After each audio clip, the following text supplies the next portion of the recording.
যুক্তরাষ্ট্রের সঙ্গে গুরুত্বপূর্ণ শান্তি আলোচনায় অংশ নিতে পাকিস্তানের ইসলামাবাদে যাওয়ার পথে আলোচনার কেন্দ্রে উঠে এসেছেন ইরানের পার্লামেন্ট স্পিকার মোহাম্মদ বাঘের গালিবাফ।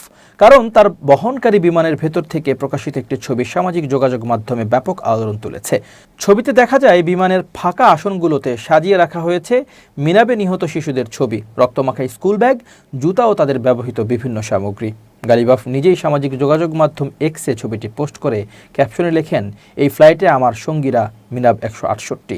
জানা গেছে, গত 28 ফেব্রুয়ারি যুদ্ধের প্রথম দিনে দক্ষিণ ইরানের মিনাব শহরের একটি প্রাথমিক বিদ্যালয়ে হামলায় অন্তত 165 থেকে 168 জন শিশু ও কর্মী নিহত হয়।